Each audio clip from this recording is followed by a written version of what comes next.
Ilang araw lang matapos mamatay ang tatay niya, sinigawan ng madrasta at ng nobyo nito yung batang babae. Tinapon nila sa gate yung bag at damit niya. Nakasuot siya ng punit-punit na berdeng damit, gulo-gulo ang tirintas, at luhaan ang mga mata na puno ng panghihinayang. Lumuhod yung bata at walang pag-asa na nagmakaawa.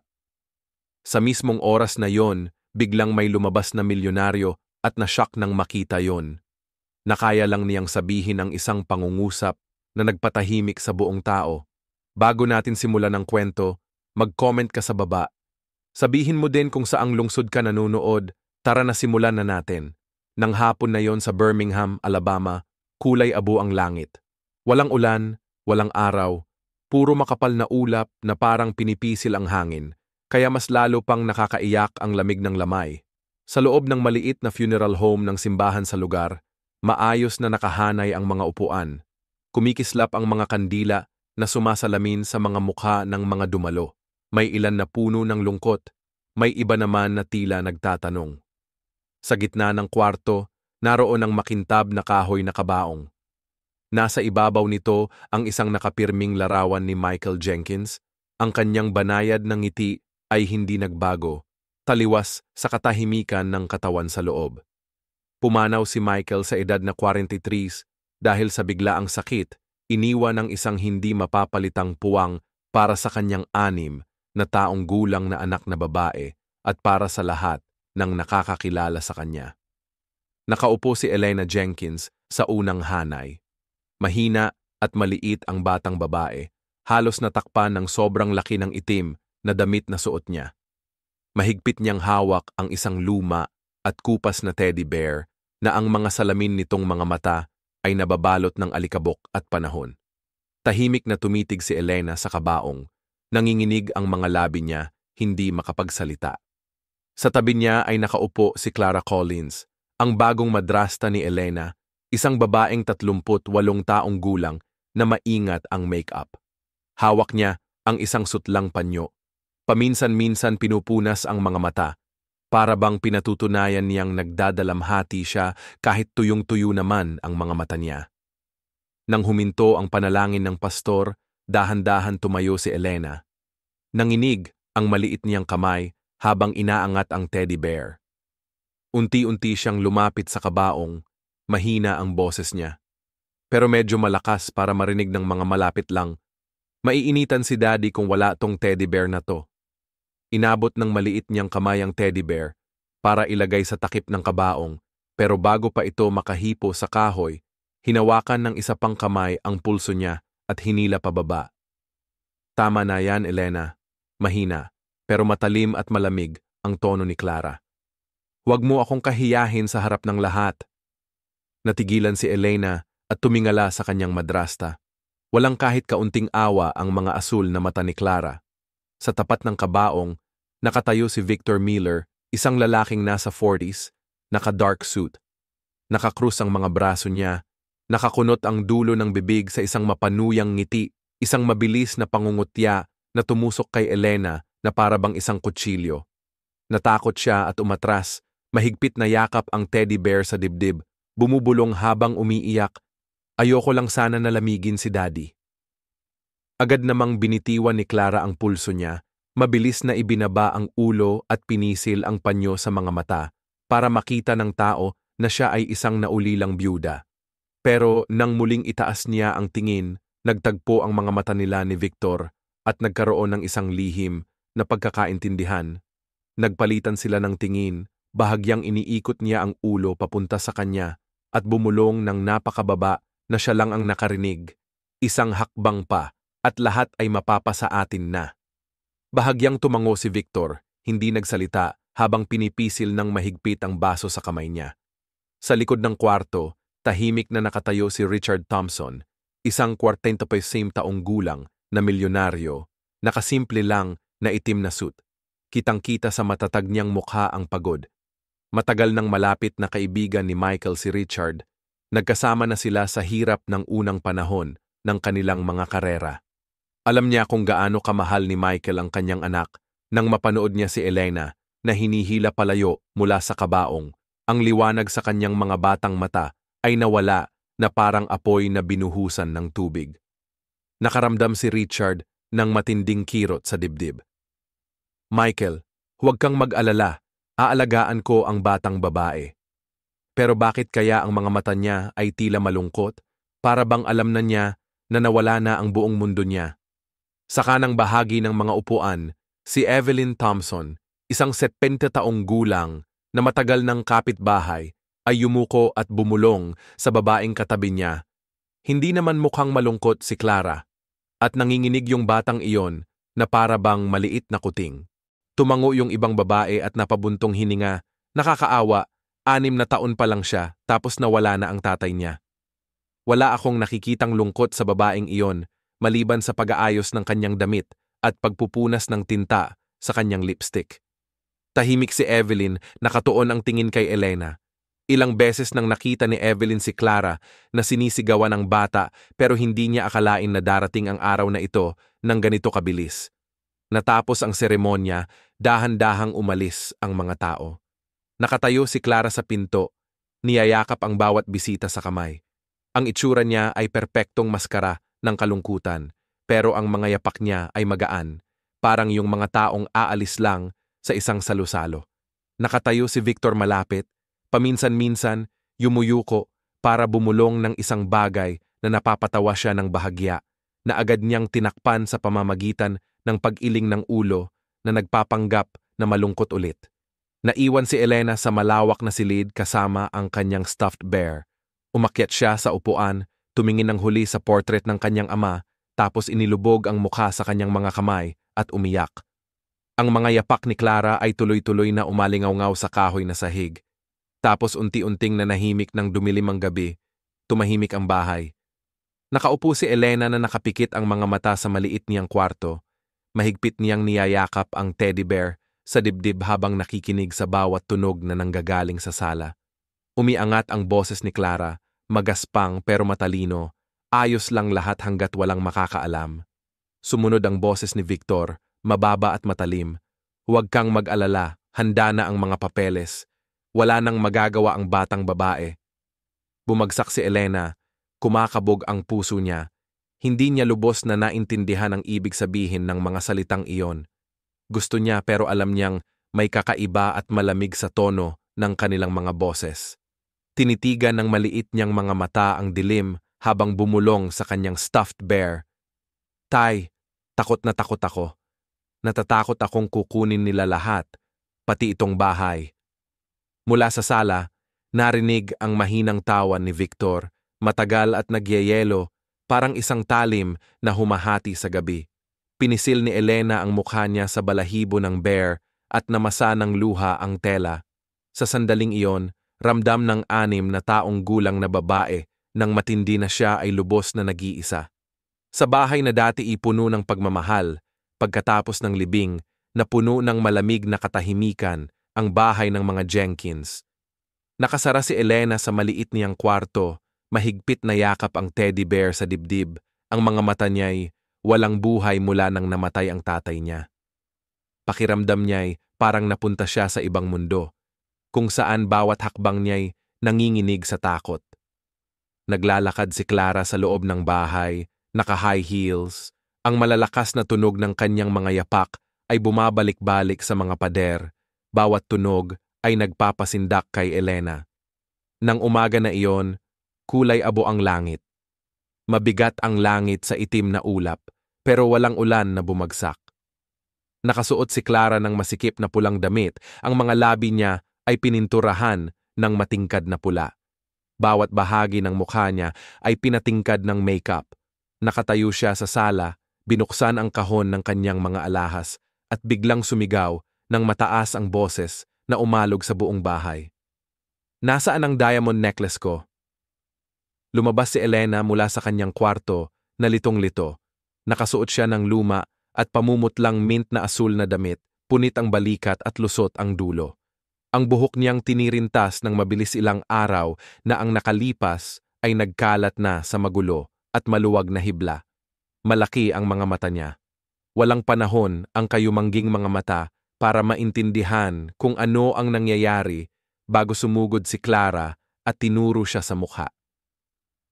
Punyeta kang maliit na salbahe. Isang tingin lang sa'yo, alam ko na magnanakaw ka. Magnanakaw ka. Nakita ko ang tingin mo sa mga bagay na yon nitong mga nakaraang araw. Huwag kang magpanggap. Nag-ugoy ang ulo ni Elena, umiiyak ng malakas. Hindi ko ginawa, hindi ko hinalo ang mga gamit mo. Sa mismong sandaling iyon, lumabas si Victor Miller mula sa kusina.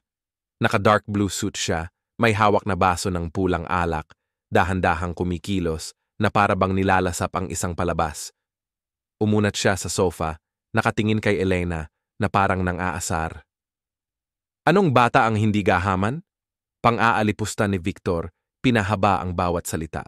Kung kumikinang, gusto nilang makuha, tingnan mo siya, umiiyak na para bang inosente, habang baka tinatago ng mga kamay niya yon sa kung saan. Biglang lumapit si Clara, hinawakan ng mahigpit ang maliit na braso ni Elena at tinadyakan siya ng malakas. Aamin ka na, o gusto mo bang guluhin ko buong kwarto mo at hilahin ka palabas sa harap ng mga kapitbahay? Kapag nalantad ka, hindi ka na muling makakataas ng ulo. Sa buong buhay mo, umiyak ng todo si Elena habang mahigpit na yakap ang teddy bear sa dibdib. Hindi ko kinuha, hindi ko talaga kinuha.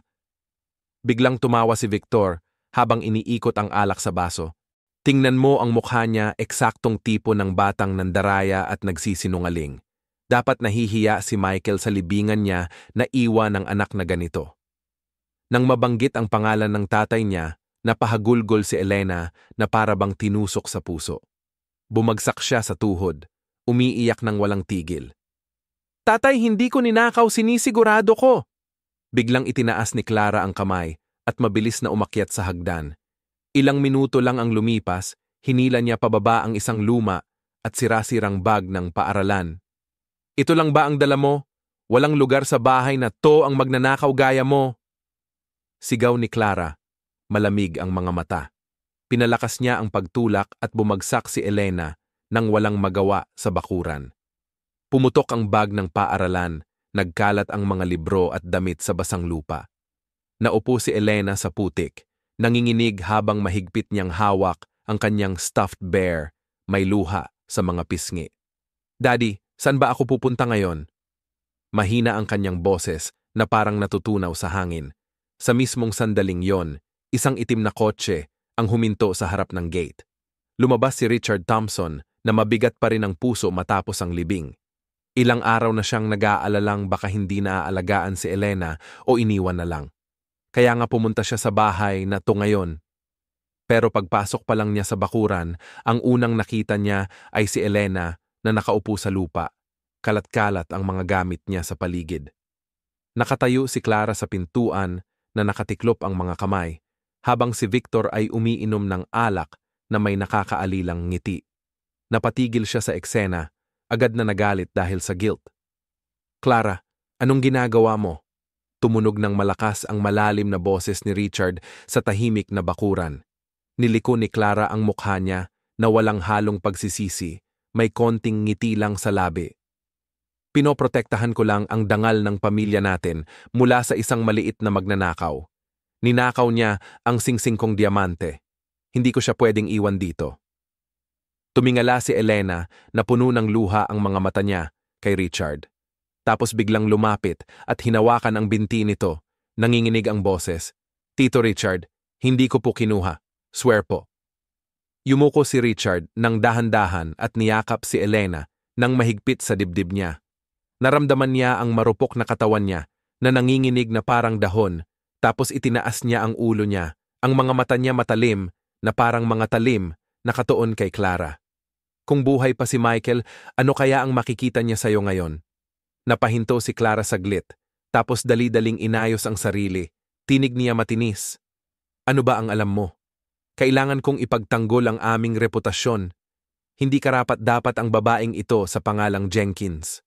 Tawa si Victor, mapanuyang tono. Kunin mo na siya kung gusto mo, Richard. Pero tandaan mo to, darating ang araw na babalik siya rito, paluhurin at magdusa rin. Hindi sumagot si Richard. Hinarap niya lang ng mahigpit si Elena at lumingon para umalis. Ang tingin niya ay parang bakal. Sobrang lamig at hindi matitinag na hindi maitago ni Clara ang galit na unti-unting sumisiklab mula sa porch. Sumigaw si Clara sa kanya. Ang boses niya'y nagngangalit habang nakatikom ang mga ngipin. Sige, umalis ka. Pero tandaan mo, walang makakatakas sa anino ko. Sandaling tumigil si Richard, tapos mabilis na naglakad papunta sa gate. Inilubog ni Elena ang mukha sa dibdib niya. Ang pipi niyang hikbi ay kasabay ng bigat ng puso niya. Dinala ni Richard si Elena palayo sa bahay, habang sa likod nila ang mapanirang tingin ni Clara.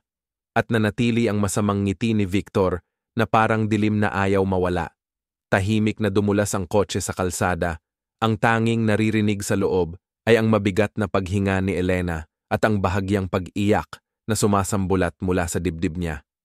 Mahigpit siyang niyakap ni Richard. Ramdam ang nanginginig niyang maliit na katawan na parang isang naliligaw na sisiw. Inilubog niya ang mukha sa dibdib ni Richard. Ang pag-iyak niya ay paiba-ibang bagsak. Hindi nagsalita si Richard, ipinahinga lang niya ang kamay sa magulong buhok ni Elena at mahinahong hinaplos ito tulad ng dati ginagawa ni Michael sa sariling anak niya. Walang tao sa daan papuntang Thompson Estate. Ang mga streetlight nagbigay lang ng maputlang liwanag sa maputla ni Elena na mukha. Nakatingin siya ng matindi sa bintana pero ang nakita niyang refleksyon ay isang bata na nakasuot ng punit-punit na mint green na damit. Ang mga tirintas niya kalat-kalat at gulo. Bumulong siya ng mahina, hindi sigurado kung naririnig siya ni Richard. Hindi ako nagnakaw, Daddy. Hindi ako nagnakaw. Narinig ni Richard ang bawat salita at sumikip ang dibdib niya sa kirot. Hindi siya sumagot, kundi iniabot lang ang kamay para ayusin ang Amerikana na nakalagay sa balikat ni Elena. Sinusubukan niyang manatili ang kaunting init sa paligid niya sa malamig na gabi nang bumukas ang mga gate ng Thompson Estate at huminto ang kotse. Ang bahay ay nakatayo sa ilalim ng mga ilaw sa bakuran. Ang mga kulay abo nitong pader na bato at matarik na bubong ay nagbigay ng mga anino. Ang mga bintana ay bahagyang nagliliwanag, parang mga mata na nagbabantay. Para kay Elena, wala itong pinagkaiba sa isang malamig at hindi malugod na kastilyo. Mahigpit niyang niyakap ang kanyang teddy bear, nanginginig ang kamay nang bumaba siya ng kotse. Yumuko si Richard at mahinahong sinabi, "Huwag kang mag-alala, Elena. Mula ngayon, dito ka na mananatili kasama ko." Bumukas ng malapad ang malaking pintuan at sa doorway ay may nakaupo na batang lalaki sa wheelchair. Ang kanyang mga matang madilim na pinalilibutan ng makakapal na pilik mata ay mabilis na tumingin sa kanila sandali bago siya mabilis na lumingon sa kabilang direksyon. Siya si Max Thompson, 8 taong gulang, ang nag-iisang anak ni Richard.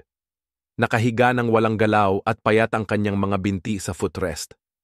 Ang kanyang kayumangging buhok ay bumabagsak sa kanyang noo, ang mukha niya ay gwapo, pero malamig na parang bato. Iniabot ni Richard ang kamay sa balikat ng anak. "Max, ito si Elena. Maninirahan siya sa atin sandali." Hindi tiningnan ni Max si Elena, bahagyang umikot ang mga labi niya. Mahinang maiksi ang boses niya. "Ano man ang gusto mo, tatay, hindi ko kailangan ng kahit sino." Natigilan si Elena sa sinabi niya, pero pinilit niyang ngumiti at maayos na yumuko. "Hello, ako si Elena." Pinihit ni Max ang kanyang wheelchair, nakatalikod habang nagugong ang gulong sa kahoy na sahig. Nanlaki ang mga mata ni Elena, mahigpit niyang niyakap ang kanyang teddy bear. Bumuntong hininga si Richard, tinutukan ang kanyang anak ng tingin, tapos yumuko at marahang hinaplos ang ulo ni Elena. "Huwag mo masyadong isipin, hindi niya talaga ibig sabihin niyon." Bahagyang tumango si Elena, pero ang mga matang puno ng luha ay nagpapakita ng sakit ng kanyang naramdaman na pagtanggi. Naramdaman niyang nakahain na ang hapunan sa malawak na silid-kainan, isang mahabang mesa na may puting tela ang nakalatag sa ilalim ng malambot na liwanag ng kristal na parol. Pero ang hangin ay mabigat, parang bawat hinga ay puno ng alalahanin. Nasa ulo ng mesa si Richard, si Elena naman sa kanan niya at si Max sa kaliwa. Dinala ng mga tagapaglingkod ang mga putahe, tapos tahimik silang umalis, Iniwan silang tatlo na magkatapat sa isa't isa nang walang sinasabi. Hinawakan ni Richard ang mangkok ng mainit na sopas at inilapag kay Elena. Lumambot ang tinig niya. "Kain ka, Elena. Kailangan mo ng lakas." Tumango si Elena habang maingat na iniangat ang kanyang kutsara. Tiningnan niya si Max. Ginagalaw lang ng bata ang isang piraso ng karne gamit ang kanyang tinidor. Hindi ito inilalapit sa kanyang bibig. Nakababa ang mga mata niya na walang interes sa pagkain. Pinanood siya ni Elena ng sandali. Tapos tinipon niya ang kanyang lakas ng loob. Kumuha siya ng maliit na piraso ng tinapay. Maingat itong inilagay sa plato ni Max at pinilit ng ngumiti ng bahagya. "Heto, busog na ako."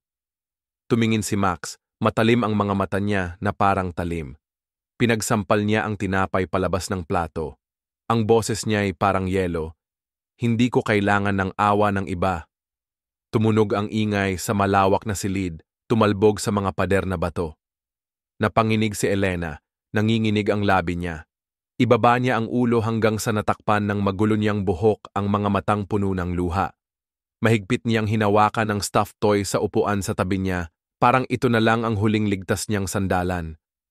Inilapag ni Richard ang kutsilyo at tinidor, gusto niyang magsalita, pero hindi niya mahanap ang kanyang boses.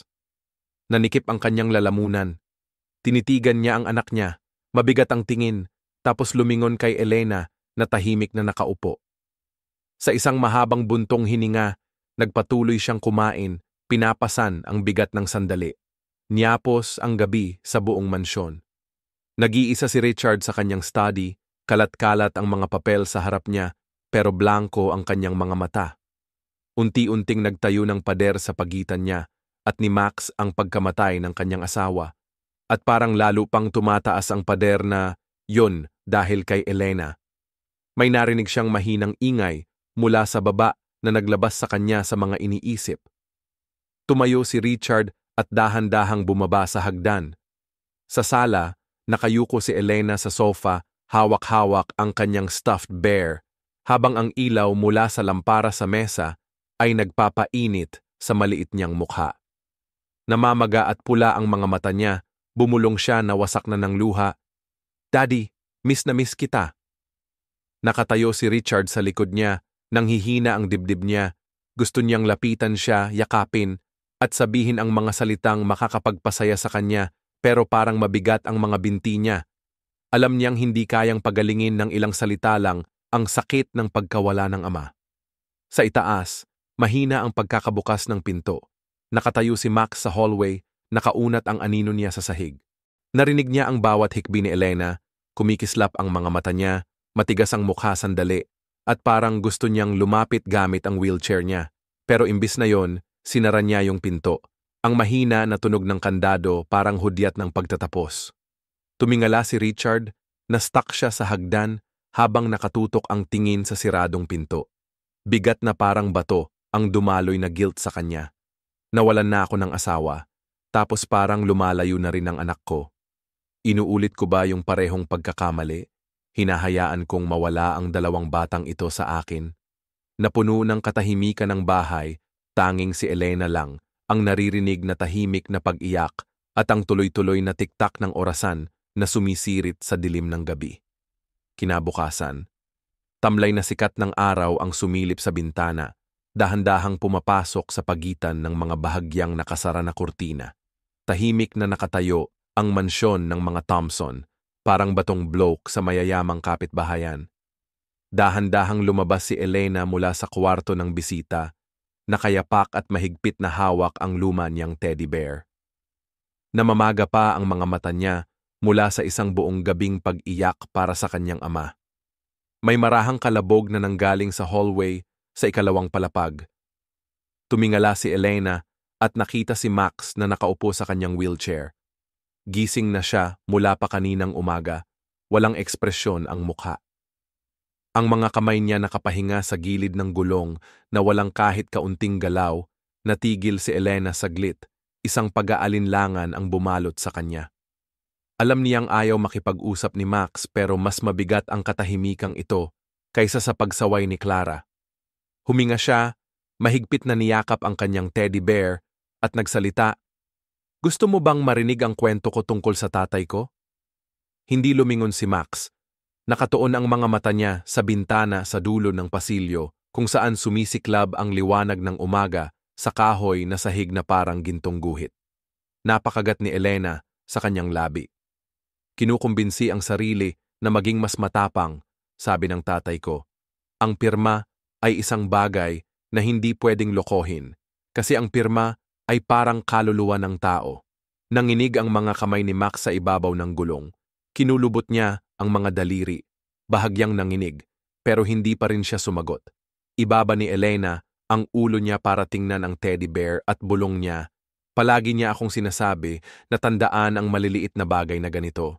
Gusto kong maalala lahat kasi natatakot akong makalimutan ang boses ng tatay ko. Nang sandaling iyon, lumabas si Richard sa kanyang silid-aralan. Natuwa siya nang marinig ang sinabi ni Elena. Ang mga mata niya lumipat mula sa maliit na batang hirap magsalita papunta sa tahimik na anak na lalaki na nagtatago ng damdamin. May bahagyang kirot sa puso niya, pero pinili ni Richard na manahimik na lang at dahan-dahang lumakad palabas. Maingat na isinara ang pinto sa likod niya para bigyan ng espasyo ang dalawang bata na mag-isa muna. Samantala, sa isang marangyang hotel sa downtown, nakaupo si Clara sa harap ng salamin habang sinusuklay ang gintong buhok niya. Ang pulang-pula niyang damit ay kumikislap sa ilalim ng tanghaling araw. Si Victor naman, na nakasuot ng asul na suit, ay nagbuhos ng pulang alak sa baso. At umupo siya ng nakasandal sa upuan, mababa ang boses pero bawat salita ay tumusok na parang sipol sa pagitan ng mga ngipin niya. Napansin na ni Richard, hindi siya tanga. Kapag pinuntahan niya ang mga dokumento, lalabas din lahat. Huminto si Clara sa pagwalis ng buhok, ang mga mata niya sa salamin ay kumikislap na may pagkabalisa. Bumaling siya, inilapag ang suklay sa mesa at sabi, "Kailangan nating burahin lahat ng bakas, kahit anong pwedeng gawing ebidensya, hindi dapat iwanan." Uminom si Victor ng alak, ngumiti ng may bahagyang pang-aasar, matalas ang mga mata niya na parang talim. O mas simple pa riyan, kung bigla na lang mawala yung batang babae, walang makakapatunayan ng anuman. Tumahimik si Clara sandali, pinisil ang labi niya ng mahigpit, tapos sinabi niya ng walang emosyon, "Basta't walang huhi na lang ako." Naging mabigat ang hangin sa marangyang kwarto, pero ang mga salitang palitan ng dalawang kasabwat ay may amoy ng pulbura, handang sumabog. Pagdating ng gabi, lumala ang bigat ng atmosphere sa mansyon ng mga Thompson. Nakapagpahinga na si Richard sa kwarto niya. Nakayuko sa bagong kama si Elena, nakapikit ang mga mata niya sa dilim. Hindi makatulog si Max, nakaupo sa wheelchair niya sa itaas na pasilyo na parang nag-iisang anino. Paulit-ulit niyang iniisip ang sinabi ni Elena kaninang umaga, lalo na yung tungkol sa pirma. Bawat salita nakaimprinta sa isip niya at ayaw lumabas. Mahigpit niyang hinawakan ang armrest ng wheelchair, ramdam ang kaba at kalituhan. May maririnig siyang mahinang tunog mula sa ibaba. Bumukas at mabilis na nagsara ang pintuan sa harap. Humawak ng hininga si Max at yumuko ng bahagya para titigan ang malabong ilaw sa ibabang pasilyo na unti-unting nagpakita ng hugis ng isang lalaki. Mabilis siyang kumilos, halos nagmamadali, at nawala sa lumang study ni Michael Jenkins, yung kwarto kung saan nakaimbak ni Richard ang maraming alaala. Napikit ang noo ni Max, hindi ito isa sa mga katulong ng bahay at hindi rin ito ang kanyang ama. Tahimik niyang itulak ang gulong ng pinto, tumibok ng mabilis ang puso niya. Sa makipot na siwang ng pinto, malinaw niyang nakita si Victor. Nilulusob nito ang mga drawer ng mesa, mabilis ang kilos, tensyonado ang mukha, at may mga patak ng pawis sa noo. Hinugot niya ang makapal na bungkos ng mga files at isiniksik sa bulsa ng kanyang Amerikana. Sa pagmamadali niya, isang papel ang nahulog mula sa tumpok at bumagsak sa sahig na may malambing na kaluskos. Tiningnan ito ni Max gamit ang kanyang mga mata at agad na nakilala ang sulat kamay. Isang clumsy at stiff na pirma. Wala yung liksi, na madalas niyang makita sa mga dokumentong pinirmahan ni Elena na ama at nakasabit sa hallway. Hindi napansin ni Victor ang nangyari, agad niyang isinara ang drawer bago umalis ng mabilis sa kwarto. Wala siyang alam na may nanonood sa kanya ng tahimik. Nanatili si Max na nakapako, basang-basa ang palad sa pawis, at hindi iniwalang ang tingin sa papel. Nakahiga pa rin sa kahoy na sahig, umuukit sa isip ni Max ang mga salita ni Elena. Ang mga pirma ay hindi kayang pekein ng kahit sino. Bahagyang gumalaw ang mga gulong nang gumulong si Max papalapit, tumitibok ng mabilis ang puso niya sa dibdib. Alam niyang nasaksihan niya ang isang lihim na hindi alam ng iba, at ang piraso ng papel na iyon ang pwedeng magbago ng lahat. Huminga siya ng malalim, nakatuon ang madilim niyang mga mata sa papel na nakalapag sa sahig sa madilim na ilaw. Ramdam niya ng buo na may bagong pintuan na bumukas, isang pintuan patungo sa katotohanang kayang baguhin ang lahat. Naupo si Max sa kanyang wheelchair, mabilis ang kanyang paghinga, nanginginig ang malamig na pawis sa kanyang balat. Tahimik na naman ang pasilyo, tanging dilim, at ang malakas na tibok ng puso niya ang maririnig. Napatingin siya sa lumang study, yung pinto na bahagyang nakabukas. May nakalatag na papel sa kahoy na sahig, parang may tinatagong lihim na tinatawag siya. Dahan-dahan siyang umikot sa wheelchair, nanginginig ang kamay habang inaabot yung papel. Pagbukas niya nito, tumutok ang mga mata niya sa pirma sa ilalim. Ang sulat kamay ay magaspang, matigas, at kulang sa lambot na dating nakita niya. Sa mga naka-frame na litrato ng pirma ni Michael Jenkins na nakahang sa hallway, kinagat ni Max ang labi niya at mabilis na pinilipit ang papel. Nag-wheelchair siya pabalik sa kwarto niya, binuksan ang drawer ng mesa, ipinasok ang papel, at pinagsara ng malakas. May mabigat na pakiramdam sa dibdib niya. Hindi niya lubos na naintindihan ang kahulugan nito, pero sigurado siyang hindi ito basta-bastang dokumento lang. Bumulong siya sa sarili, nanginginig ang boses, babaguhin nito ang lahat. Kinabukasan, pumapasok ang maputlang liwanag sa pamamagitan ng kurtina. Gising si Elena habang mahigpit pa niyang hawak ang lumang stuffed bear niya. Dahan-dahan siyang naglakad sa pasilyo at napansin niyang nakabukas ng konti ang pinto ni Max. Dahan-dahang itinutulak niya ito at sumilip sa loob. Nakaupo si Max sa kanyang mesa, nakayuko ang likod, at tensyonado ang mukha niya. Bahagyang nakabukas ang drawer, may nakasilip na puting papel sa gilid. Lumapit si Elena, malumanay ang boses. "Anong ginagawa mo?" Nagulat si Max at mabilis na iniikot ang wheelchair para takpan ang mesa. "Huwag mong hawakan yan!" Pero mabilis na inabot ni Elena ang maliit niyang kamay at hinila ang papel. Lumaki ang mga mata niya habang binabasa ang mga salita. Natuwa siya nang makita ang pirma sa ilalim. Luha ang pumuno sa kanyang mga mata, nanginginig ang boses niya. Hindi ito sulat kamay ng tatay ko, ibang-iba ang pirma." Alam ko agad nang makita ko ito. Tahimik si Max, pumuti ang mukha niya. Pagkatapos ng ilang sandali, dahan-dahan siyang nagsalita, iniiwasan ang tingin kay Elena. "Nakita ko lang siyang kunin ito sa opisina ng tatay mo. Hindi ko maintindihan lahat ng ito. Ang alam ko lang, nagmamadali siya at iniwan niya ito."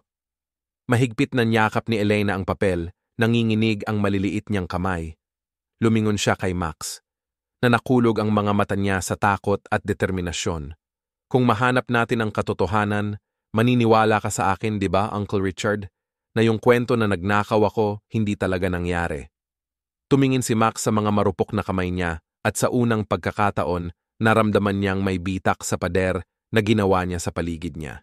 Hindi siya sumagot, pero medyo lumambot ang tingin niya. Biglang bumukas ang pinto. Pumasok si Richard na may dalang ilang folder sa kamay. Natigilan siya nang makita si Elena na mahigpit na hawak ang isang papel at si Max na nakaupo malapit sa mesa. Nakangiti si Elena pero kitang-kita ang kaba sa mukha niya. Agad niyang iniabot ang papel, halos walang hininga ang boses niya. "Tito Richard, sa tingin ko peke ito. Hindi ito pirma ng tatay ko." Lumapit si Richard at kinuha ang papel, tiningnan ito ng mabuti, bawat galaw, bawat linya ng tinta. Lumalim ang tingin niya. Nakita na niya si Michael na pumipirma ng mga dokumento ng napakaraming beses, kaya kilala niya ng husto ang mabilis at tiyak na galaw ng pirma ng kaibigan niya. Pero ang nakikita niya ngayon ay parang pangit na kopya lang. Mas pinipilitan ni Richard hawakan ng mahigpit ang gilid ng papel. Parang nagbubulong kay sarili. Michael, iniwan mo ako ng bakas. Napangisi si Max, medyo paubo ang boses. Dad, ano ibig sabihin nito? Nilagyan ni Richard ng kamay ang balikat ng anak. Mabagal, pero matibay ang tono. Ibig sabihin, malapit na ang katotohanan at hindi natin pwedeng balewalain. Mahigpit na hinawakan ni Elena ang dulo ng manggas niya. Nagbulong na parang nagmamakaawa. Tulungan mo ako. Ipaalam mo sa lahat na hindi ako magnanakaw. Yumuko si Richard. Tumingin ng diretso sa luhang-luhang mga mata niya. Tumango siya. Malalim pero mainit ang boses. Pangako Elena, ilalabas ko lahat ng totoo. Hapon yon, nang umupo si Richard sa kanyang silid-aralan, hawak na naka-folder sa mesa ang papel. Alam niyang kailangan niya ng saksi, isang taong makakapagtapat ng katotohanan. Sa isip niya, lumitaw ang imahe ng isang matandang babae na dating kapitbahay ni Michael, si Evelyn Thompson, 70 taong gulang. May kulay abong buhok, nakayuko ang likod, pero matalim pa rin ang mga mata at matalas ang alaala. Nakatira siya, mag-isa sa maliit na bahay na may hardin na puno ng mga rosas. Ilang beses na niyang nakita si Clara na minamaltrato si Elena, pero nanahimik siya dahil iniisip niyang usaping pamilya lang yon. Kung hindi dahil sa mga dayuhan na nakikialam, tumayo si Richard, isinabit ang kanyang Amerikana at kinuha ang folder. Tumingin siya kay Max at Elena. Dito kayo muna ha. Pupunta ako para makipagkita sa isang taong pwedeng makatulong sa atin, isang saksi. Hinawakan ni Elena ang kanyang kamay, ang mga mata niya ay puno ng luha. Tito Richard, pakiusap patunayan mo sa lahat na hindi ako nagnakaw. Yumuko si Richard at mahinahong inayos ang gulugulong buhok niya. Ang mga mata niya ay matatag pero malumanay. Promise, lalabas ang katotohanan at walang makakapag-deny niyan. Pumasara ang pinto sa likod ni Richard habang higpitan niya ang hawak sa folder. Tumaas ang determinasyon sa loob niya. Ang susunod na hakbang ay hanapin si Evelyn Thompson, ang taong makakapagbukas ng unang pintuan patungo sa katotohanang matagal nang nakatago. Umuusad ang sasakyan ni Richard sa lumang daang bato. Ang gulong ay nagpapakaskas sa tuyong mga dahon. Ang liwanag ng gabi ay nagbibigay ng maputlang abo-abo na kulay sa paligid. Mahigpit niyang hawak ang manibela at paulit-ulit niyang tinitignan ang folder sa upuan sa tabi niya. Parang sinusunog siya ng peke na papel sa loob nito na nagtutulak sa kanya na hanapin na ang katotohanan ngayon. Sa dulo ng kalsada, may maliit na bahay na may trellis na puno ng mga gumagapang na rosas na nakatakip sa pader. Ang mga bulaklak ay natuyo na pero matatag pa rin. Dito, nakatira si Evelyn Thompson, isang babae na nanirahan dito ng mahigit 40 taon na nasaksihan ang paglaki ng mga henerasyon at paglisan nila. Dati siyang malapit kay Michael at sa asawa nito, pero mula nang mamatay si Michael, bihira na siyang lumabas ng bahay, tahimik na namumuhay sa kanyang hardin.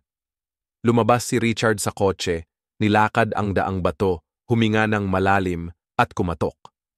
Pagkalipas ng ilang segundo, bumukas ang kahoy na pinto. Lumabas si Evelyn, payat na babae na nakaayos ang puting buhok niya sa likod.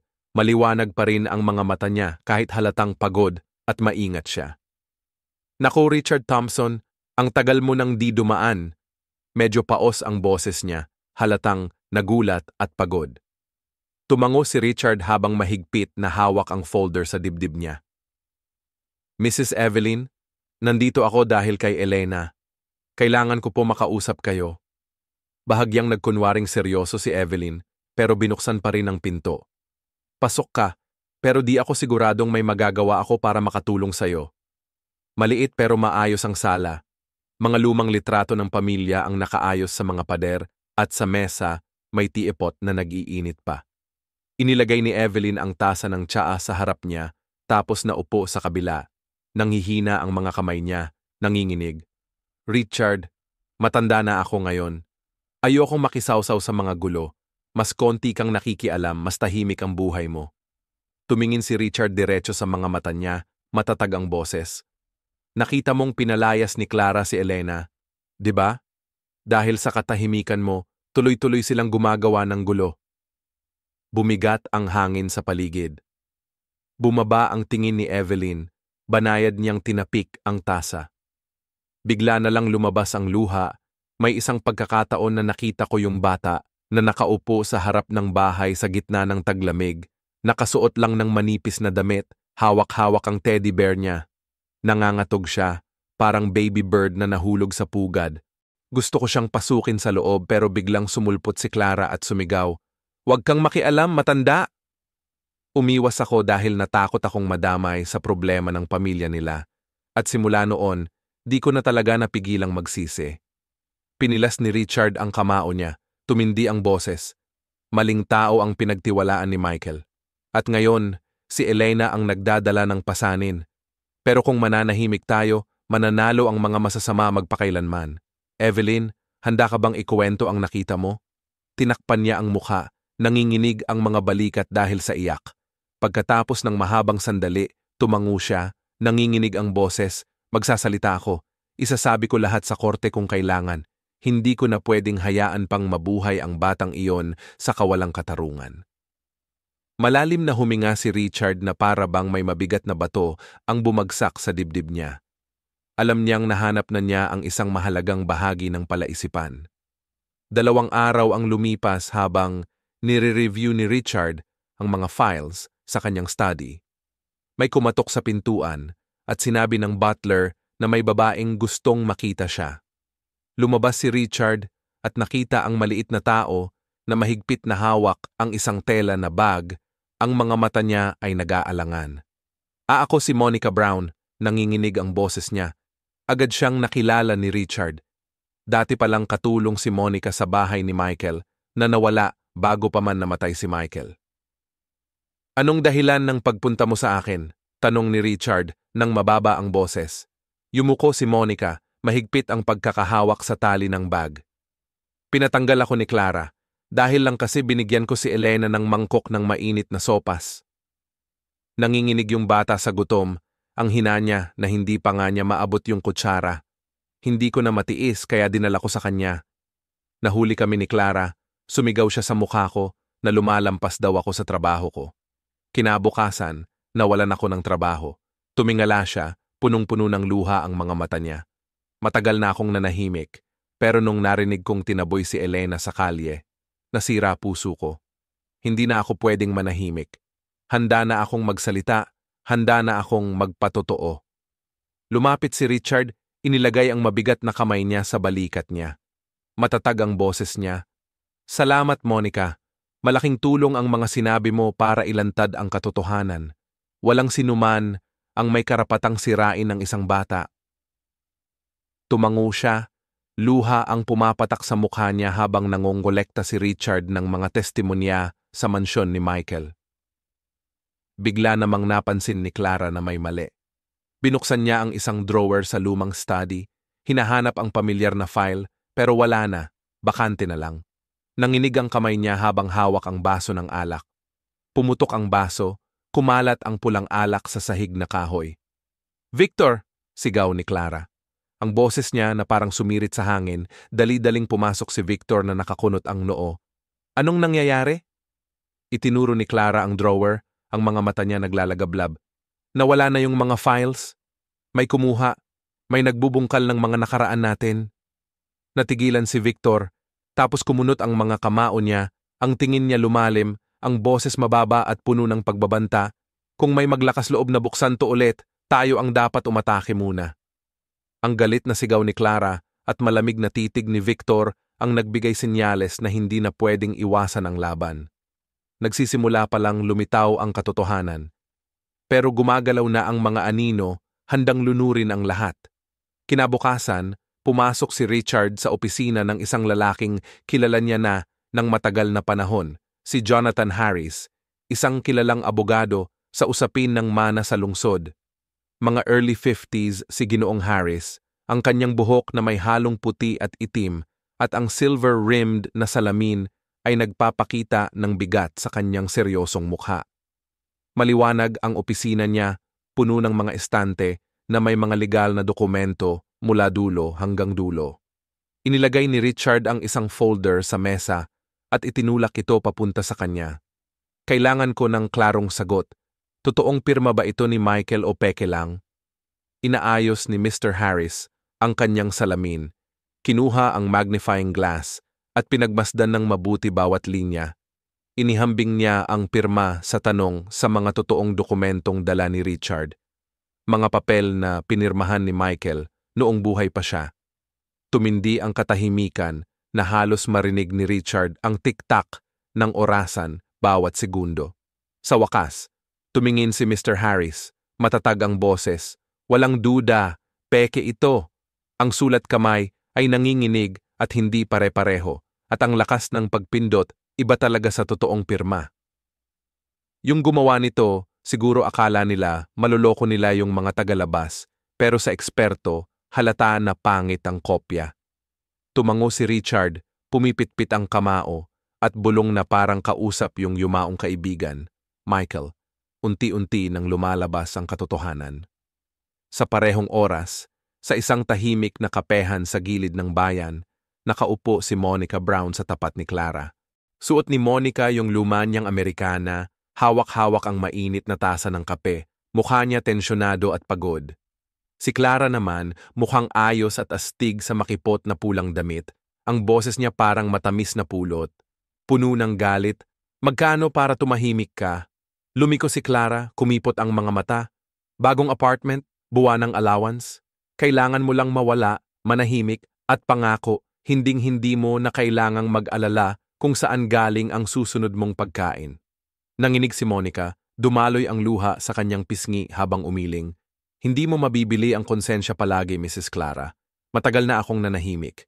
Nakita ko si Elena na inaabuso, pinagsusustento.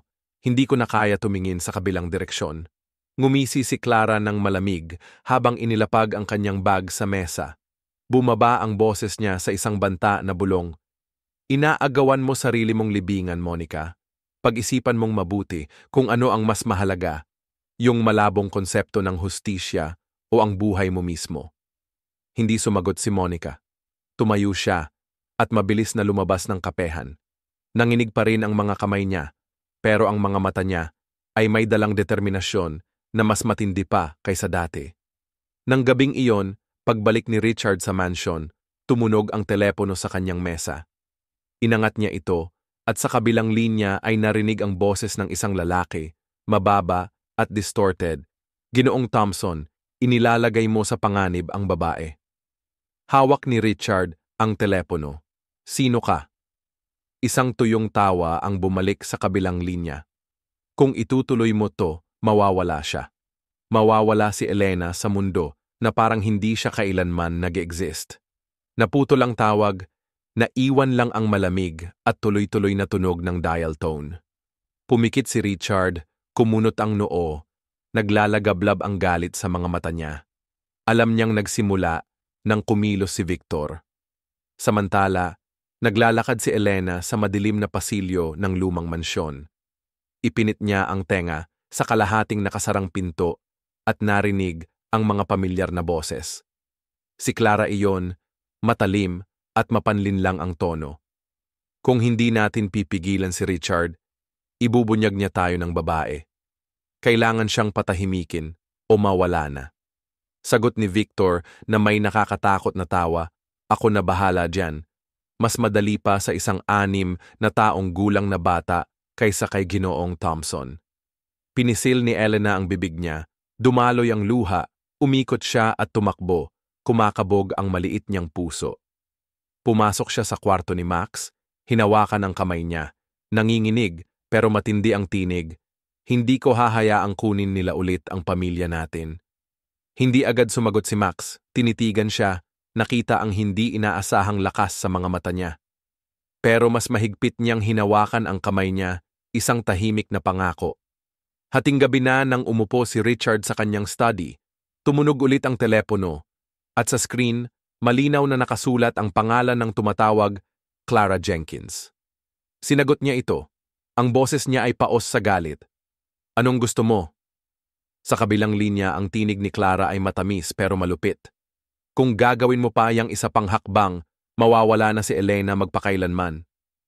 Biglang tumayo si Richard, mahigpit niyang hinawakan ang receiver hanggang pumuti ang mga bukong-bukong niya, ramdam niya na parang pinipiga ang dibdib niya ng bakal, pero naglalagablab ang mga mata niya sa di matitinag na determinasyon. Ang tawag ni Clara ay parang talim na humahati sa gabi. Ang laban ng dilim at liwanag ay nasa pinakadelikadong bahagi na kung saan bawat desisyon ay maaaring ikamatay ng isang bata. Rumaragasa ang kotse sa mahabang kalsadang sementado, habang ang mga ilaw sa kalye ay naglalabas ng malabong dilaw na liwanag. Nakasandal si Elena sa balikat ni Richard, tuyong-tuyo ang mga mata, pero mahigpit niyang hawak ang lumang teddy bear na para bang hindi siya makahinga. Tahimik na nakaupo si Max sa likod, kamay nakapatong sa wheelchair na para bang inaayos ang sarili. Walang nagsalita. Tanging ang dagundong ng makina at ang hangin na tumatama sa mga bintana ang naririnig. Mahigpit na hinawakan ni Richard ang manibela, tense ang isip na parang kuryenteng tumatakbo sa alambre. Paulit-ulit sa ulo niya ang banta ni Clara. Kung gagawa ka pa ng isang hakbang, mawawala na si Elena magpakailanman. Alam niyang seryoso ito, kaya wala siyang ibang pagpipilian kundi dalhin ang dalawang bata sa isang mas ligtas na lugar. Ang pupuntahan nila ay isang simpleng bahay na gawa sa kahoy na nakatago malapit sa pine forest sa gilid ng bayan. Bumukas ang pinto at lumabas si Daniel Miller, isang matagal ng kaibigan. Dati siyang military doctor sa gitna ng labanan, ngayon ay retirado na si Daniel. Matangkad siya, may mga pilat na kulay abo ang buhok, pero matatag pa rin ang tindig. Malalim at mainit ang mga mata niya, may kakaibang tiwala na ramdam. Bahagyang napangisi si Richard nang makita ang mga bata. Anong ginawa ninyo dito kasama sila sa gitna ng gabi? Sabi niya. Nilapag ni Richard ang kamay niya sa balikat ni Daniel at tahimik na sinabi, kailangan nila ng tirahan at ikaw lang ang pinagkakatiwalaan ko. Tumango si Daniel, binuksan ang pinto ng malapad. Halika, mas ligtas dito kaysa saan pa man sa lungsod. Tumingala si Elena kay Daniel, mahina pero matatag ang boses. Sir, sigurado ka bang hindi nila ako mahahanap dito? Yumuko si Daniel para tumingin sa kanya, matatag ang tinig. Hanggat nandito ako, walang makakahawa sa'yo. Parang manipis na kumot na yumakap sa maliit na puso ni Elena ang mga salitang iyon. Tumango siya, hinawakan ang kamay ni Max at hinila siya papasok. Hindi nagsalita si Max, pero bahagyang humupa ang tensyon sa mga mata niya. Samantala, sa mansyon ng mga Jenkins, kumikislap ang mga kristal na chandelier sa makintab na marmol na sahig. Pumasok si Clara sa gitna ng bulwagan. Nakasuot ng kumikislap na berdeng gown, ngiti niya'y nagniningning. Nag-ayos siya ng bonggang party, inimbitahan ang mga negosyante, abogado, at mga kilalang tao sa lipunan. Para kay Clara, porma lang to, panakip sa mga bitak na unti-unting kumakalat sa ilalim. Matibay pa rin ang pamilya Jenkins, walang nagbago. Matatag pa rin tayo, sabi ni Clara ng matamis sa mga bisita. Iniwan sa akin ni Michael ang pamilya at pamana. Ang gusto ko lang, mapanatili ito ng payapa. Umalingaw-ngaw ang palakpak, nagtagpo ang mga baso, pero sa likod ng pekeng eksena, kumikilos na si Victor. Tahimik siyang pumasok sa lumang silid-aralan ni Michael. Ang liwanag ng apoy ay kumikislap sa kanyang matalim na mga mukha isa-isa. Ang mga folder at mga files ay itinapon sa apoy, nilamon ng apoy ang mga salita hanggang sa walang naiwan kundi abo. Napangisi si Victor, bumulong na parang kinausap ang gabi, walang makakakita ng anuman. Nasa nakaraan na yan. Sa gitna ng musika at mga palpak na pagpupugay, biglang lumabas si Richard. Ang kanyang malalim na asul na suit ay talaga namang kapansin-pansin. Bawat hakbang niya ay mabagal pero puno ng awtoridad. Lahat ng bisita ay lumingon, may mga bulong na kumalat sa buong bulwagan. Kinalas si Clara saglit, tapos dali-dali siyang ngumiti ng sweet kay Richard. Inangat niya ang baso ng alak, ang boses niya parang matamis na pulot. Dumating ka sa tamang oras, tara mag-toast tayo. Pamilya pa rin tayo, di ba? Hindi umangat ng baso si Richard. Tumayo siya ng tuwid, nakatingin ng matindi kay Clara, ang malalim niyang boses umalingaw-ngaw sa buong kwarto. Hindi ako dumating para magdiwang. Dumating ako para magpaalam. Malapit ka nang humarap sa hukuman. Lalong lumakas ang usap-usapan. May mga bisita na awkward na inilapag ang mga baso nila. Habang may ilang tumitig kay Clara nang may pagdududa, patuloy siyang ngumingiti pero bahagyang nanginginig ang kanyang mga labi. Lumapit siya kay Richard, bumaba ang boses niya at bumulong ng parang kinikiskisan ang ngipin. Naglalaro ka ng apoy at kaya ko yan apulin kahit kailan ko gusto. Hindi lumihis ang tingin ni Richard, bawat salita niya ay tila hampas ng talim. Ang apoy ng katotohanan, Clara, walang makakapatay niyan. Parang naipit ang hangin sa masikip na bulwagan. Pero mabilis na bumalik si Clara sa mga bisita, itinaas ang baso, at tumawa ng malakas at maliwanag. Huwag niyo kaming pansinin, mga tao. Maliit lang tong hindi pagkakaintindihan sa pamilya sa loob ng kahoy na bahay, sa tabi ng gubat. Tahimik na umupo si Max sa tabi ng bintana, habang ang gabi ay parang walang katapusan. Tanging liwanag ng buwan ang pumapasok sa mga siwang ng mga shutter. Lumapit si Elena, inilagay ang kamay niya sa gulong ng upuan ni Max at mahina niyang bulong, "Natakot ka ba, Max?" Lumingon si Max, nilihis ang mukha at nanginig ang boses niya, "Kung mabigo si Uncle Richard, kukunin nila lahat sa atin, mawala ang pamilya natin." Umiling si Elena ng matatag, ang mga mata niya ay kumikislap sa kakaibang determinasyon. Para sa isang 6 na taong gulang, palaging sinasabi ng tatay ko na hindi pwedeng pekein ang pirma. Ang katotohanan ang magsasalita para sa sarili nito. Naniniwala ako diyan. Dapat maniwala ka rin. Tumingin si Max sa kanya na may halong pag-aalinlangan sa kanyang paniniwala. Sanay na siya sa takot at pagkawala, pero sa mga mata ni Elena, nakita niya ang isang liwanag na matagal na niyang nakalimutan. Nang hating gabi na at halos umalis na ang mga bisita, tahimik na dumulas si Richard sa madilim na pasilyo. Alam niyang kailangang hanapin ang lugar kung saan dati iniimbak ni Michael ang kanyang mga medikal na record. Mabaho ang lumang kwarto dahil sa alikabok at abo. Pero pagkatapos maghanap, natagpuan ni Richard ang isang asul na folder. Nakatago sa ilalim ng drawer ang binuksan niya. Nandoon ang resulta ng blood test, mga reseta, at detalyadong tala ng medikal. Binasa niya bawat linya, mabilis ang tibok ng puso niya. Pinalitan ang mga gamot ni Michael na nagpapastabulay ng puso niya ng isang gamot na kabaligtaran ang epekto. Pinapahina ng gamot ang puso niya hanggang sa pumalya ito. Natumba si Richard, nanginginig ang kamay habang hawak ang folder. Nagtinigas ang lalamunan niya pero isang basag na bulong ang lumabas sa labi niya. "Michael, nahanap ko na. Hindi kapalaran ang kamatay mo, krimen to." Pumikit siya at huminga ng malalim na nanginginig. Nang muling binuksan niya ang mga mata, matalim ang kanyang titig na parang bakal. Alam niya sa sandaling iyon na hindi na ito laban ng matibay na loob. Ito na ay pagpatay. Hindi makakatakas si Clara at Victor. May mga yabag na umaalingaw-ngaw sa pasilyo, mabagal at malamig. Lumingon si Richard. May aninong papalapit.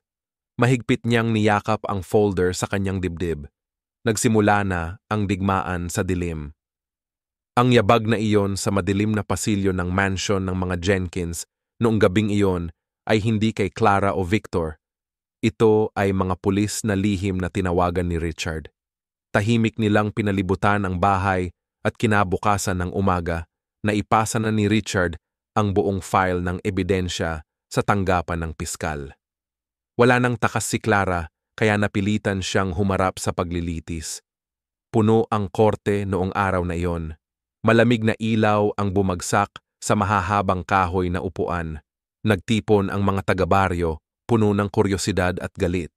Naghihintay sa mataas na upuan, lumapit si Judge Harold Williams, isang lalaking nasa 60s, payat pero matalim ang mga mata. 3 beses niyang pinatuktok ang martilyo. Malakas ang kanyang tinig, nagsisimula na ang paglilitis. Sa mesa ng piskalya, nandun si Sarah Collins, kilalang prosekutor na bantog sa matalas na isip at prangka niyang katapatan. Inayos ang makapal na file sa mesa niya. Napatingin siya kay Clara, ang mga mata niya ay parang yelo. Pumasok si Clara na nakasiksik na itim na damit, maayos ang buhok na nakatali pabalik, ang mukha niya ay maingat na nagpapanggap ng kalungkutan. Bahagyang yumuko siya, may peking luha na kumikislap sa gilid ng mga mata. Naiinis na nagikot si Victor, habang pinupunas ni Robert Harris, ang mandarambong na abogado, ang pawis sa noo. Nasa unahang upuan si Elena, mahigpit na hawak ang kamay ni Richard. Suot niya ang mint green na damit na hinugasan ni Daniel, maayos ang suklay sa buhok niya, pero kitang-kita pa rin ang takot sa mga mata niya nang tumingin siya kay Clara. Tumayo si Prosecutor Sarah at mahinang sinabi, "Your Honor, ngayon ay magbibigay kami ng ebidensya na nagpapatunay na ang pagkamatay ni Michael Jenkins ay hindi dahil sa natural na sakit, kundi isang sinadyang plano. Bukod pa rito, ang testamento na ipinasa ni Clara Collins ay peke." Iniabot niya ang mga dokumento sa hukom at sa mga hurado at ipinamasa ang mga papeles. Kitang-kita ang pagkakaiba ng sulat kamay. Binasa ng malakas ang opisyal na forensic report mula kay Abogado Harris. Peke ang pirma, hindi tumutugma sa mga orihinal na sample. Nagulo ang korte sa mga ingay. Napilitang ngumiti si Clara pero sobrang higpit ng pagkakahawak niya na namutla ang mga kamay niya. Sunod, tinawag ni Sarah ang unang saksi, si Evelyn Thompson, isang matandang kapitbahay. Umayon si Evelyn sa kanyang tungkod at dahan-dahang pumunta sa harap. Nanginig ang boses niya pero may bigat ang sinabi, "Matagal na akong nanahimik. Ilang beses kong nakita si Clara na pinalalabas si Elena sa malamig na porch." Nang minsang nakatayo ang mahirap na bata, nanginginig at hawak lang ang kanyang teddy bear, gusto ko sana siyang dalhin sa loob. Pero sumigaw si Clara, "Huwag kang makialam, matandang babae." Hanggang ngayon, pinagsisisihan ko ang katahimikan ko. Yumuko si Richard bilang pasasalamat at tiningnan ni Elena si Ginang Evelyn na punong-puno ng luha ang mga mata. Biglang tumayo si Clara at sumigaw. Naglilin lang siya, nagnakaw ang batang yan, siya ang kahihiyan ng pamilya natin. Tumigil ang lahat sa kwarto. Humagulhol si Elena, tumulo ang luha sa kanyang mukha. Nanginig ang maliit na bata habang mahigpit na yakap ang braso ni Richard. Mahigpit na hinawakan ni Richard ang maliit na kamay niya. Tumaas ang boses niya sa gitna ng mabigat na hangin.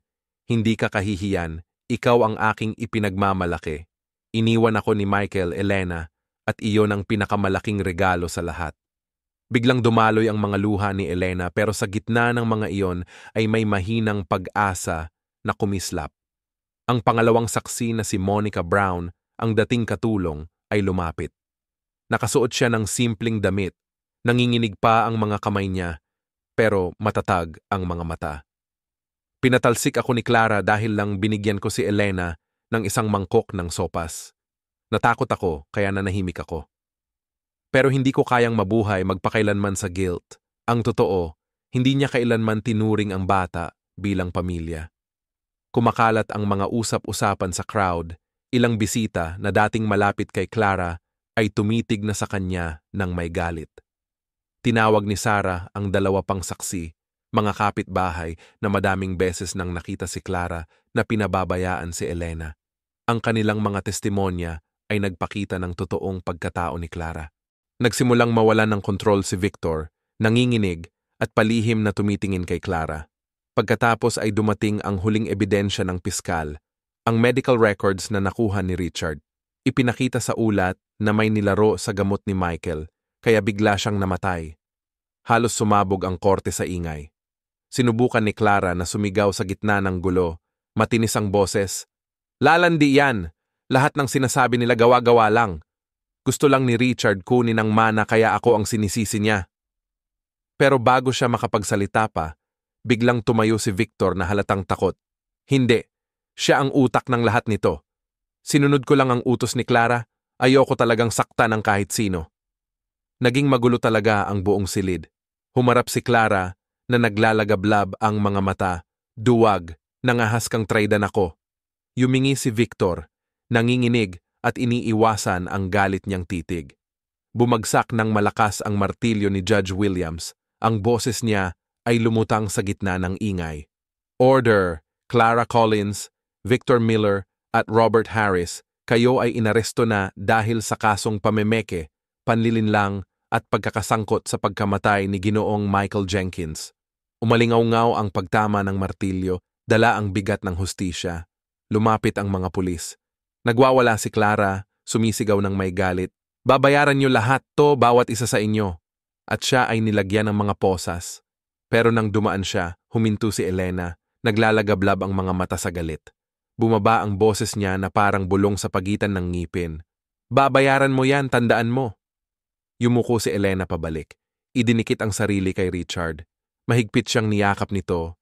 Matatag ang tingin, hindi hinayaang masira ng anumang banta ang tiwala na muling nabuo. Habang dinadala si Clara palabas, puno ng bulong ang korte. Nakaidip si Elena sa balikat ni Richard, umiiyak habang bumubulong. Tito Richard, nanalo ba tayo? Mahigpit na hinawakan ni Richard ang maliit niyang kamay, nakatuon ang mga mata sa pintuan, kung saan sumisilip ang sikat ng araw sa loob ng kwarto. Nanginginig ang boses niya. Hindi pa si Elena, pero nasa panig natin ang hustisya. Pumasara ang mga pintuan ng korte at unti-unting humina ang ingay sa loob. Sa labas, ang langit ay kulay abo, mga ulap na dahan-dahang dumaraan na para bang kakaligtas lang sa bagyo. Lumabas si Richard, isang kamay hawak ang folder ng mga dokumento. Ang kabilang kamay mahigpit na kumakapit sa maliit na kamay ni Elena. Nangangatog pa rin siya, pula ang mga mata sa pag-iyak.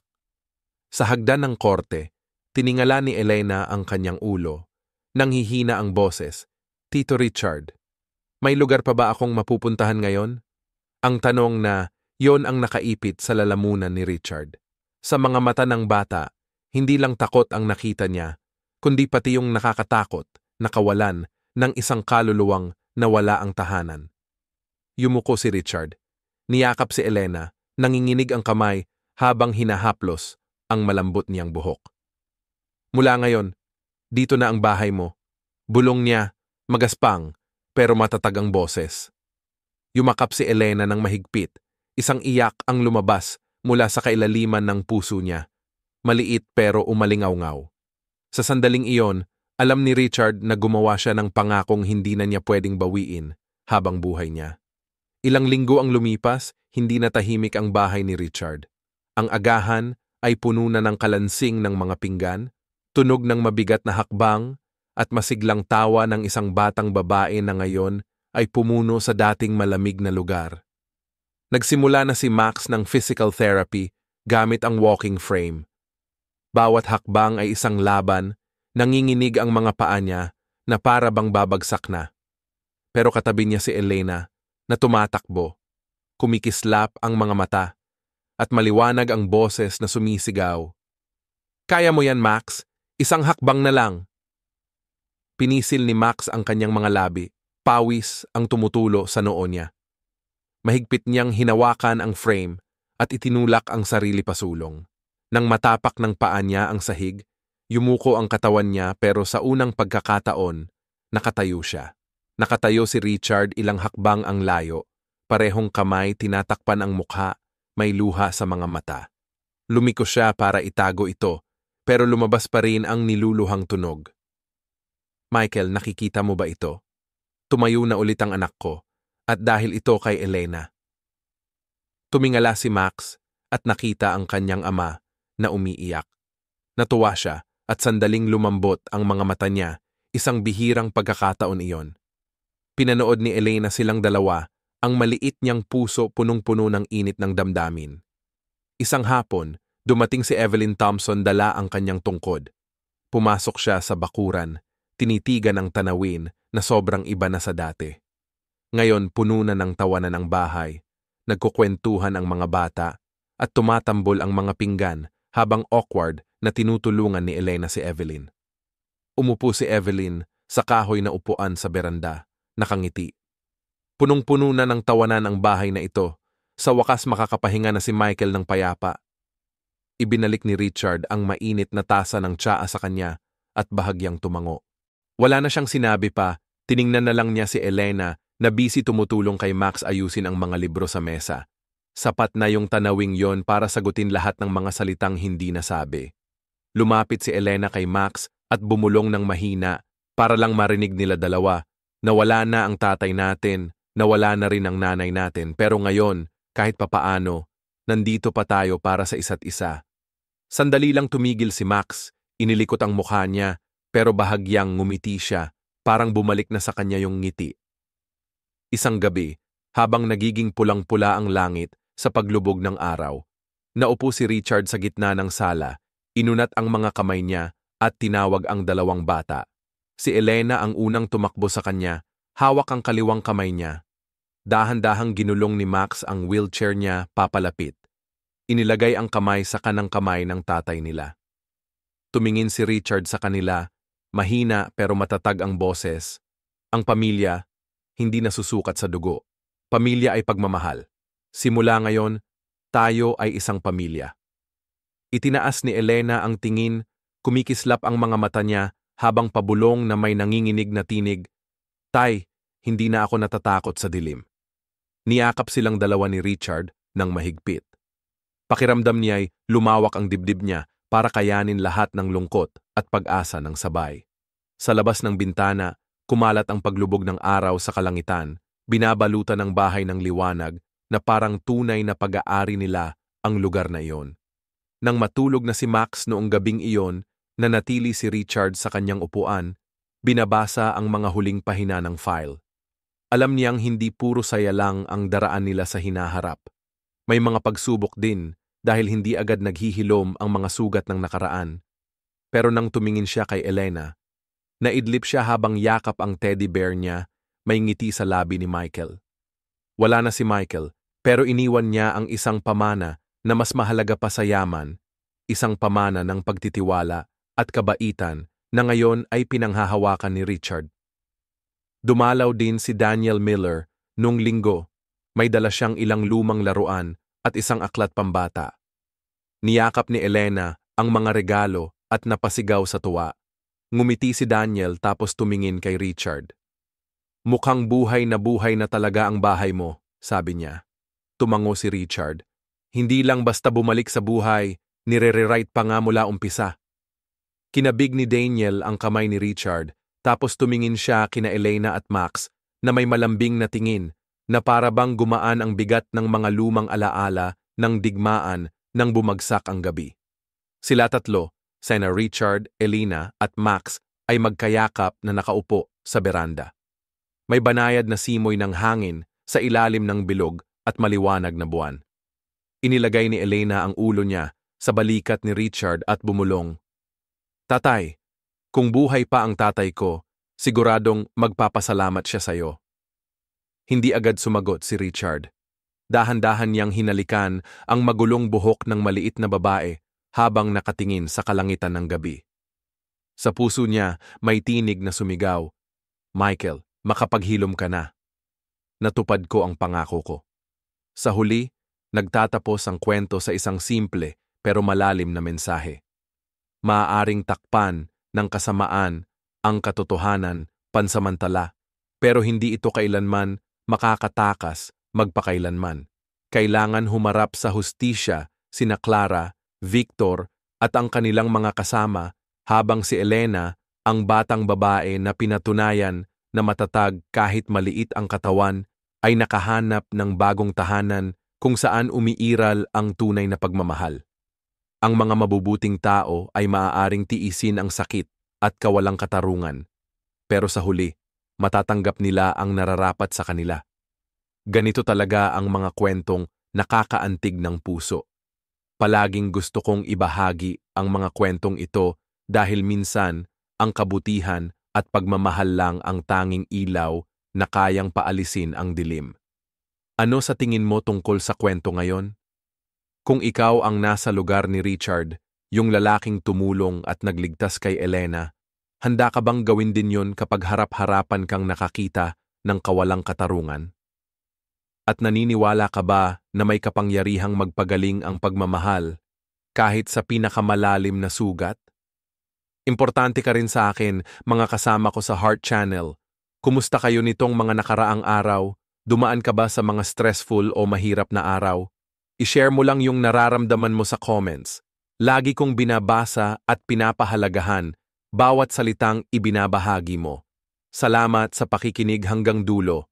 Huwag kalimutang mag-like, mag-subscribe sa channel, at i-share ang video na ito para maipakalat ang mensaheng ito ng pagkatao.